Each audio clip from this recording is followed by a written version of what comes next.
नमस्कार, मैं सुनीता कथा मंथन में आप सबका स्वागत करती हूँ। कथा मंथन में आज सुनिए रविंद्र कालिया द्वारा रचित कहानी त्रास।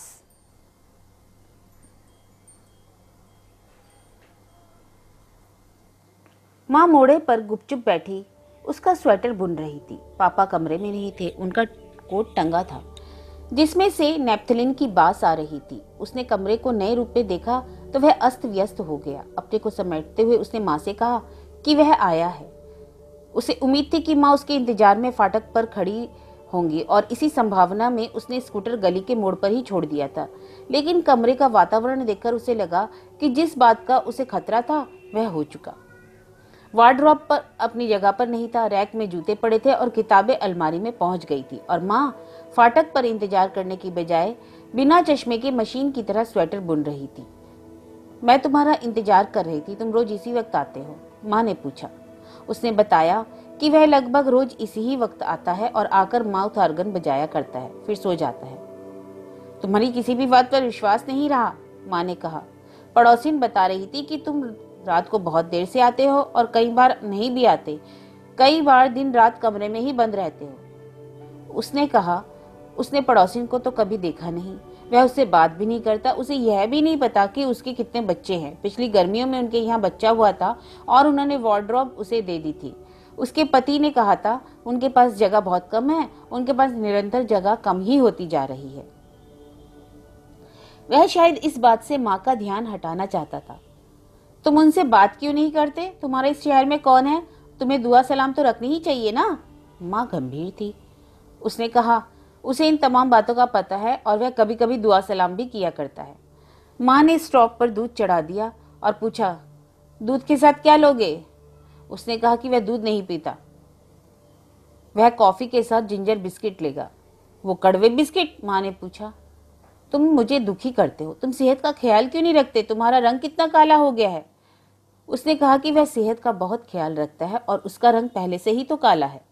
उसकी बात पर माँ का कुछ असर नहीं हुआ। माँ ने दूध का गिलास उसके हाथ में थमा दिया जैसे वह दूध ही पिएगा।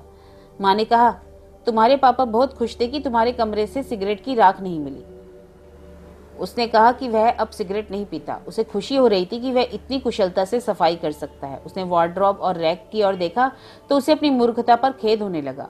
उसने तमाम चीजें फेंक दी होती परंतु वह रद्दी वाले का इंतजार करता रहा।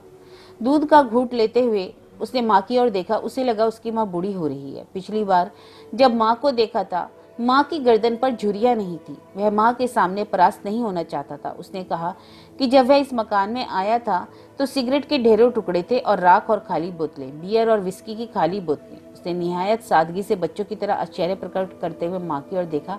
उसने दूध का गिलास वहीं मोड़े के पास रख दिया और मोड़े पर चढ़कर माँ को बोतलें दिखाने लगा जो वार्डरोब की छत पर रद्दी के नीचे दबी पड़ी थी। माँ ने बोतलें देखी तो चौंकी नहीं बल्कि रहस्य खुलने की एक हल्की सी खुशी उनकी झुर्रियों में फिसलने लगी। माँ ने पूछा, ये बोतलें तुम्हारी नहीं है?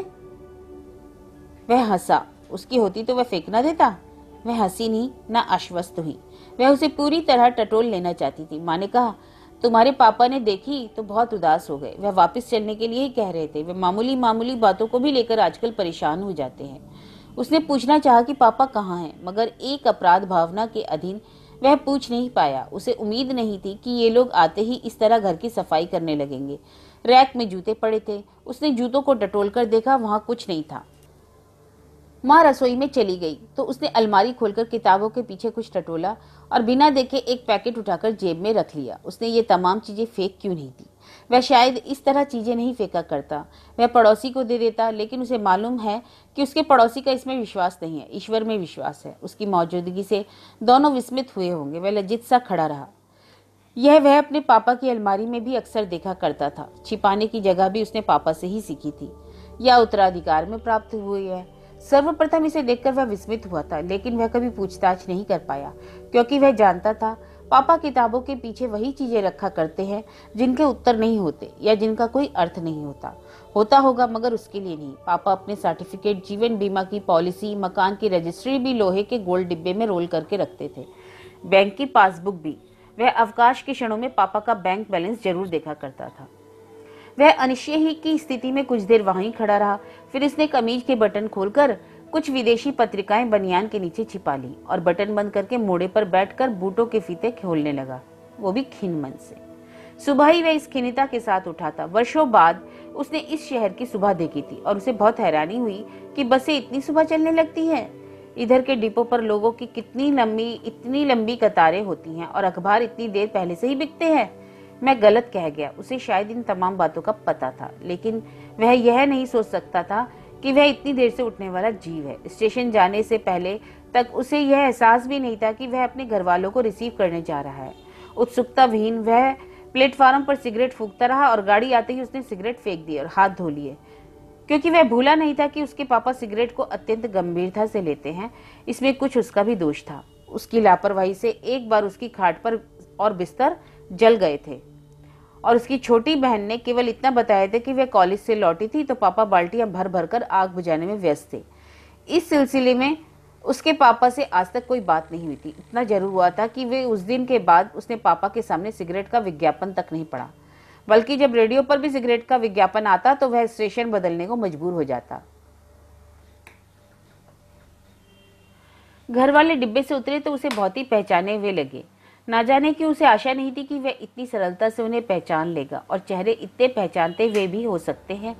उन्हें नमस्कार करते ही उसे विश्वास हो गया उसकी भी माँ है, जिसकी गर्दन के नीचे झुर्रियां पड़ गई हैं और जिसका एक दांत टूट गया है और जो उसके सिर पर इस तरह इतने अधिकार से हाथ रख सकती है। और उसका एक बाप है, दूसरे के बाप जैसा ही या बाप की कल्पना जैसा, जिसके सिर के तमाम बाल सफेद हो गए हैं और जो बार बार थूक रहा है। उन्हें देखते ही उसे लगा जैसे वे खिलौने हों, उन्हें कार्निश पर सजा देगा। अरे मुझसे फिर गलती हो गई। उसके घर कार्निश नहीं है, मेज भी नहीं, माँ नाराज होंगी, झाड़ू भी नहीं। उनसे बात करते हुए उसे विश्वास नहीं आ रहा था कि वह इन्हें ही पत्र लिखा करते हैं और इनके पत्र पढ़कर वह कितनी लापरवाही से जेब में ठूस लिया करता है। इन्हें तो शायद वह बहुत कुछ लिख सकता था जो उसने कभी नहीं लिखा। उसने कुछ रटी रटाई पंक्तियां ही हमेशा लिखी हैं। उसकी छोटी बहन बहुत चिढ़ा करती थी। एक ही इबारत के खत और फिर काली स्याही से लिखे हुए। वह अक्सर शिकायत करती। उसकी शिकायत जायज थी। उसकी छोटी बहन की शादी ना हो गई होती तो उनका इकट्ठे समुद्र देखने का इरादा था। वह मोड़े से उठने लगा तो उसका पैर दूध के गिलास से टकरा गया। गिलास टूट गया और गिलास में कैद दूध के खरगोश फर्श पर लौटने लगे। तुम्हें दूध नहीं पीना था या नहीं पिया? माँ ने कमरे में आकर कहा।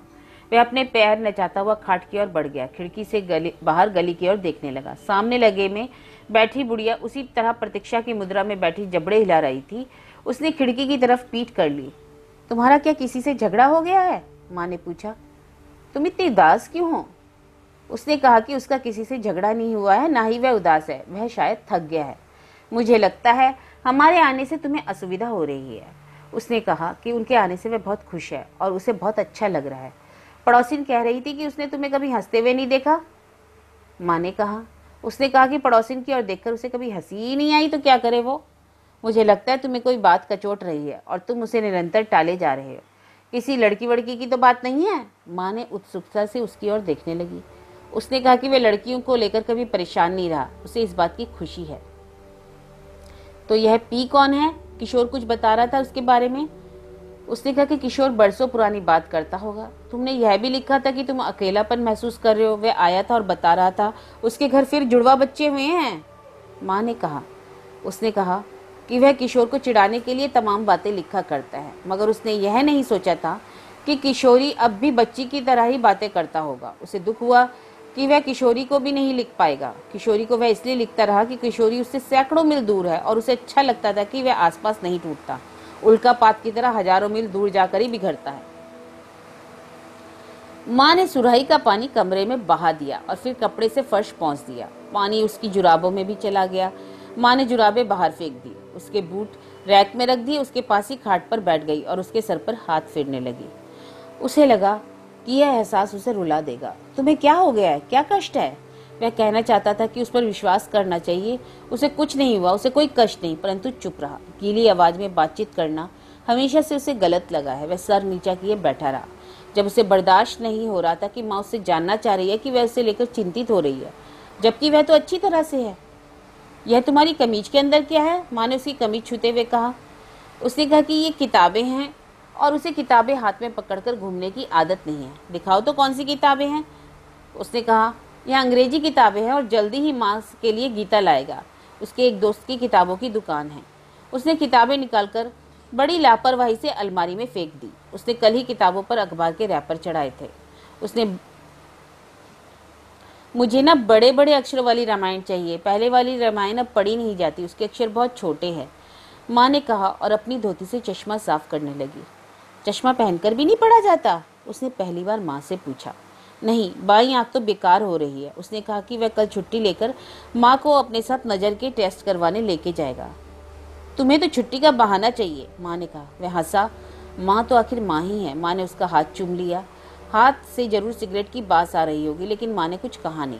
उसने इन लोगों के आने से पहले ही अपने को संतुलित और व्यवस्थित क्यों नहीं कर लिया, वह सोचने लगा। मगर इससे पहले किसी प्रकार के असंतुलन या अव्यवस्था का अनुभव भी उसने नहीं किया था। माँ बाहर गई तो उसने महसूस किया कि स्नायुविक तनाव से उसका सर भारी हो रहा है। ट्रैंकुलाइजर की शीशी उसने कल रात छिपा दी थी। उसने दबे पांव वार्डरोब पर चढ़कर रोशनदान से शीशी निकालकर जेब में रख ली। सुराही में पानी नहीं था। गोली निगलने से पूर्व वह रसोई से गिलास उठाकर नल की ओर चल दिया। उसने गोली मुंह में रखी और पानी का लंबा घूंट लिया। यह तुमने क्या खाया? उसने पीछे मुड़कर देखा तो माँ खुफिया सिपाही की तरह पीछे खड़ी थी। क्या खाया है बोलो? माँ भय और क्रोध से कांप रही थी। उसने कहा, अरे कुछ नहीं, सर में दर्द हो रहा है इसलिए एनासिन ली है। उसने कांच का गिलास मजबूती से पकड़ा हुआ था। माँ ने उसके हाथ से गिलास ले लिया और आंखें मूंदकर दवा की तरह पानी पिया। फिर नल के नीचे सुराही रख दी जो वह अपने साथ लाई थी। वह अभियुक्त की तरह कुछ देर वहां खड़ा रहा और फिर माँ के पीछे पीछे कमरे में आ गया। माँ ने अपने पर्स में से कुछ गोलियां निकालकर उसके सामने रख दी। ये कैसी गोलियां हैं? चिर परिचित सी गोलियां थी। जानते हो तुम्हारे बिस्तर में क्या क्या मिला? ये गोलियां, पत्र और पिने। तुमने कभी अपना बिस्तर झाड़ा है कि नहीं? माँ के होठ फड़फड़ा रहे थे। उसने कहा कि वह बिस्तर नहीं, कभी कभी चादर झाड़ा करता है और उसने आज सुबह ही नई शीट बिछाई है। ये कौन सी गोलियां हैं? माँ ने कहा। तुम नहीं बताओगे तो मैं खुद खाकर देख लूंगी। उसने माँ की हथेली से गोलियां उठा ली और बोला कि ये वे गोलियां नहीं है जिन्हें खाकर उसके मित्र ने आत्महत्या की थी। ये थकान की गोलियां हैं और उसे एक सरकारी डॉक्टर ने लिख दी। उसे अब थकान नहीं रहती। अब वह अपनी सेहत का पूरा पूरा ख्याल रखता है और दोनों वक्त भोजन करता है। दूध उसे कभी अच्छा नहीं लगा, परंतु उसे उम्मीद है कि वह ओवल्टीन मिलाकर पिएगा तो जरूर पसंद आएगा। वह बोलता जा रहा था और माँ बहुत ही निरीहता से उसकी ओर ताक रही थी, जैसे अपनी आंखों के सामने उसकी मृत्यु देख रही हो। तो यह कहानी थी त्रास, जिसके लेखक हैं रविंद्र कालिया।